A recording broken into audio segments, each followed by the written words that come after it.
Coming up on today's Disney Roundup, the Orange County, Florida Economic Recovery Task Force has laid out a list of guidelines and mandates for Walt Disney World to reopen. Disney's already implementing changes for future guests staying on property, and thermal detonator cokes are being sold outside of Batuu. I have all of that and more for you coming up right here on the DRU.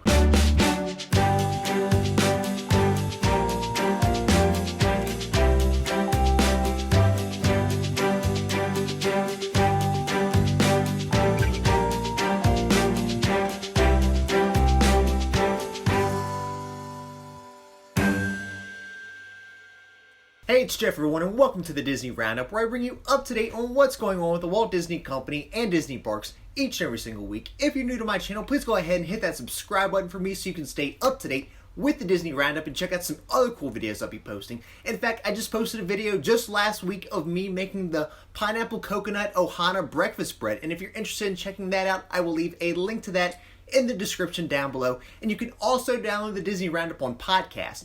You can download the Disney Roundup on Apple Podcast and on Spotify. And starting off with company news, with the coronavirus pandemic still keeping social distancing in effect and movie theaters remaining closed, Marvel Studios has announced new release dates for the following films. Spider-Man 3 is said to be released now on November 5th in 2021, pushing it back from its original July 16th, 2021 opening. Thor: Love and Thunder will now debut February 11th in 2022. It is now scheduled to be released sooner from its previous February 18th, 2022 opening. And Doctor Strange in the Multiverse of Madness is now set to debut on March 25th in 2022, pushing back its original November 5th, 2021 opening date. So, some new movie opening dates, and in fact, just a couple weeks ago, I did a full slew of all of the updated dates Disney Studios had released on future films coming out. If you're interested in checking out that video, I will leave a link to that in the description down below. As May the 4th is just under a week away, Disney is providing Star Wars fans with the newest movie, Star Wars Rise of Skywalker, and adding it to Disney Plus in celebration of Star Wars Day. The film is being added 2 months earlier of its original plan and capping off the complete Star Wars saga on Disney Plus, excluding Rogue One and Solo. You can still catch Solo if you have Netflix, as it is still on there. A lot of people like myself would probably say Netflix can keep it, as it's not very good. But Solo will be coming to Disney Plus to complete all the Star Wars movies July 9th of this year. But fun fact, if you're planning on watching all the Star Wars movies on May the 4th, you'll have to start on May the 3rd, because to watch all the Star Wars movies, and I'm counting all 11 of them, it would take you 25 hours and 27 minutes. A recent article from Variety has stated that a new Star Wars series will be coming to Disney Plus. The plot of the title of the series has not been announced yet, but it is said to be a female-centric series which will take place on a different part of the Star Wars timeline. The series will be coming from Leslie Headland, who is the executive producer of the Netflix series Russian Doll. Additionally, Variety has also stated that pre-production for the 3rd season of The Mandalorian is already underway, and sources for them claim that Jon Favreau, who is the creator of the series, has been writing season 3 for a while now. And as for the time being, season 2 of The Mandalorian is set to debut on Disney Plus this October. Fingers crossed that it doesn't get pushed back or nothing changes for that, unless it can be released sooner. That would be great too. Now, I have no outside the parks news to report on this week, so it is straight to parks news. With changes sure to come to the parks and resorts worldwide following the coronavirus pandemic, Disney is already starting to apply certain changes for future guests that will be staying at Walt Disney World. According to a recent post from Twitter user Disney Dragon, online check-in now seems to be a requirement when staying at a Walt Disney World Resort hotel. Of course, online check-in can be done through the My Disney Experience account and on the My Disney Experience app. When your time to check in has come, you can do that by just a push of a button. Then upon your arrival, you'll get a notification that your room is ready and what number room you'll be staying at. But my question for this is that who doesn't do online check-in? Now, I'll give you a pass, I guess, if this would be your first time staying at Walt Disney World, but for a lot of people that have been there and stayed there before, why aren't you using this already? It's fantastic. It saves you so much time. Like when you get there, if you're driving or if you had to fly and if you take the Magical Express there, you can literally just go to the parks right after you get off the bus or after you get out of your car. That's just me. But yes, online check-in looks to be a future requirement for staying at Walt Disney World now. A small grocery store in Hartford, Alabama is selling something that you would probably only expect to see if you were visiting the planet of Batuu. Tate's Grocery Store, a family-owned supermarket, is now selling 12 packs of the thermal detonator Coke products you can purchase while in Star Wars Galaxy's Edge, including Coke, Diet Coke, and Sprite. Just none of the Dasani waters, it seems like. But 12 packs of these there are just being sold for $6.99. And for those of you paying attention, these right here that you can get in Star Wars Galaxy's Edge, these are $5.49. So that is a heck of a deal for that. So the question is, one, how did these get here? Because that's what I really want to know. Because one, this isn't a big chain supermarket grocery store like Walmart, one of those places like that.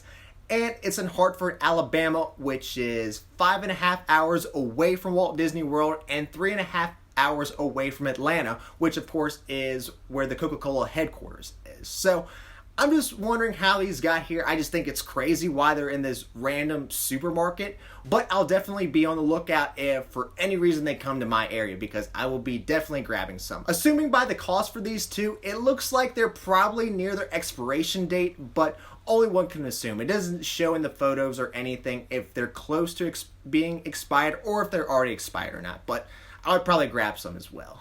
If you're starting to miss Disney a little more these days, Disney Parks has just what you need. As a part of their hashtag Disney Magic Moments series, Disney Parks has shared a full-length video of the Magic Kingdom Nighttime Spectacular Happily Ever After, and if you would like to check that out, I will leave a link to that video in the description down below.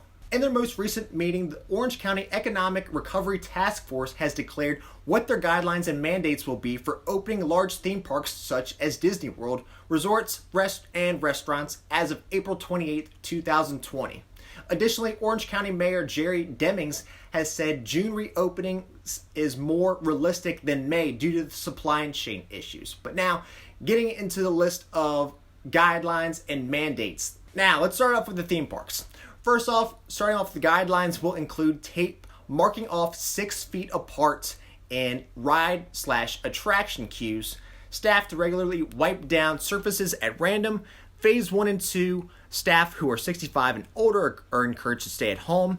And for this, mandates will include all employees required to wear face masks, touchless hand sanitizer in each ticketing, entry, and turnstiles, touchless hand sanitizer at each ride and attraction entry and exit, temperature checks for staff prior to their shift, and staff members who have temperatures above 100.4 must not enter the premises. A wiping down of all railing surfaces regularly, and during phase 1 they will only allow 50% capacity, and during phase 2 75% capacity. Now for hotels, guidelines for that will include, during phase 1, housekeeping services to be limited and allow for minimal guest and employee exposure. Promote, if available, mobile check-in, which it looks like Disney is already on top of that. Also, housekeeping services only clean up upon request or when guests depart. Allow employees to work from home if not playing a critical role in serving guests. Only deliver room service to guests' door and provide self-parking. Additionally, promote social distancing for all guests and staff. Recommended touchless hand sanitizer at entry. Increase cleaning services / additional sanitation services throughout the cleaning companies. And during phases 1 and 2, staff who are 65 and older are encouraged to stay home.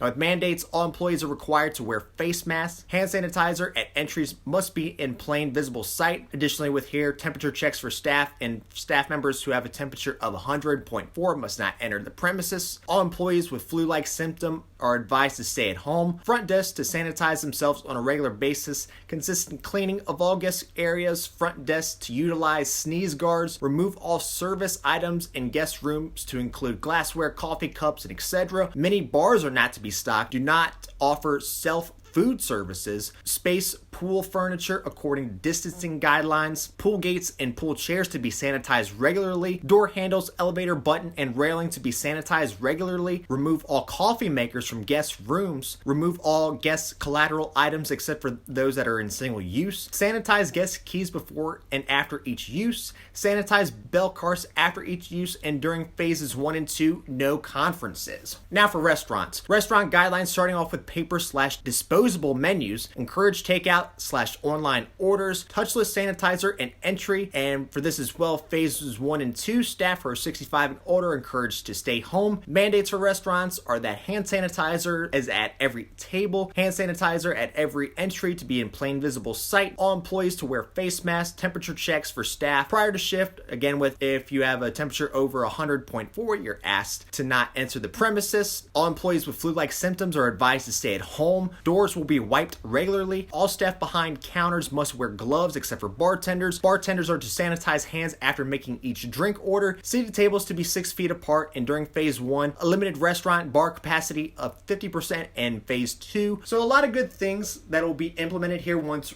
relaxed social distancing can take effect and Disney can reopen. The biggest thing though I took away from this is that in the theme park guidelines, that the tape measuring 6 feet apart and ride and attraction queues and wiping down ride surface vehicles at random. So given when these go into effect and when the parks open back up, it looks like it's just going to be only at 50% capacity during the phase 1 of that.